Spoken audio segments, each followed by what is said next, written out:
ચણા અને રાયડાના ટેકાના ભાવે ખરીદીનો ગાંધીનગર ખાતે વર્ચ્યુઅલ શુભારંભ કરાવતા કૃષિમંત્રી રાઘવજી પટેલ ખેડૂતો પાસેથી 1903 કરોડના મૂલ્યનો 3.36 લાખ મેટ્રિક ટન ચણાનો જથ્થો ખરીદ કરશે. રાયડાનો ખેડૂત પાસેથી 767 કરોડનો 1.29 લાખ મેટ્રિક ટન રાયડાની ખરીદી કરશે. કૃષિમંત્રીની મહત્વની ખેડૂત માટે જાહેરાત. રાજ્યના કૃષિમંત્રી રાઘવજી પટેલે આજે મહત્વની ખેડૂતો માટે જાહેરાત કરી છે. ખેડૂતો માટે ₹1903 કરોડના મૂલ્યનો 3.36 લાખ મેટ્રિક ટન ચણાની ખરીદી કરવામાં આવશે. સાથોસાથ રાયડાની પણ ખેડૂતો પાસેથી 767 કરોડના લેખે 1.29 લાખ મેટ્રિક ટન રાયડો ખરીદી કરવામાં આવશે. પ્રાઇસ સપોર્ટ સ્કીમ ભારત સરકારની હેઠળ તેમની મંજૂરી હેઠળ સમગ્ર ખરીદી કરવામાં આવશે તેવી મહત્વની જાહેરાત આજે રાઘવજી પટેલે કૃષિમંત્રીએ ખેડૂતો માટે કરતા ખેડૂતોમાં ખૂબ જ આનંદની લાગણી છે અને વર્ચ્યુઅલ આ ખરીદીનો પ્રારંભ કરવામાં આવ્યો.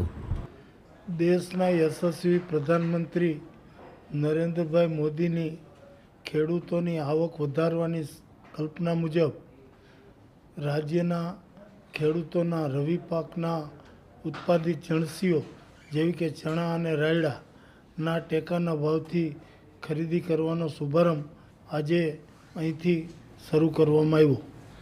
રાજ્યના 28 જિલ્લામાં ટેકાના ભાવે ચણા અને રાયડાની ખરીદી આજથી શરૂ થયેલ છે. ચણા અને રાયડાના ઉત્પાદક ખેડૂતો કે જેઓ પોતાનો જથ્થો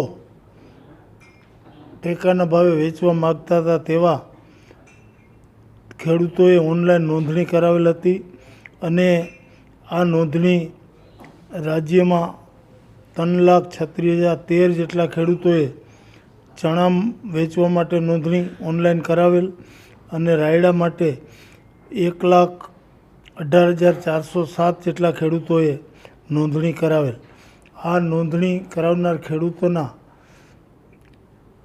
ચણા અને રાયડાની ટેકાના ભાવની ખરીદી આજથી શરૂ કરવામાં આવી છે.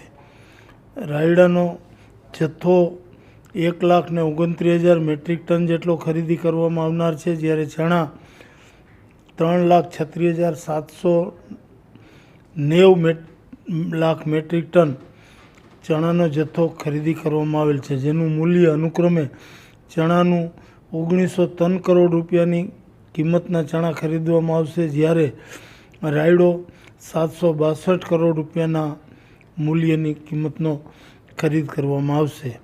આ રીતે રાજ્યમાં ચણા અને રાયડાની ખરીદી આજથી 28 જિલ્લાઓમાં વ્યાપકપણે જુદા જુદા ખરીદી કેન્દ્રો મારફત શરૂ કરવામાં આવી છે, જેનાથી રાજ્યના ખેડૂતોને પોષણક્ષમ ભાવો મળી રહે અને બજારમાં નીચા ભાવે પોતાનો ચણા અને રાયડાનો જથ્થો વેચવો ન પડે અને આર્થિક નુકસાન ન જાય એના માટે આપણા યશસ્વી પ્રધાનમંત્રી નરેન્દ્રભાઈ મોદીની કલ્પના મુજબ કેન્દ્ર સરકારે મંજૂર કરેલ જથ્થાના પ્રમાણે આજથી ખરીદી શરૂ કરવામાં આવી છે.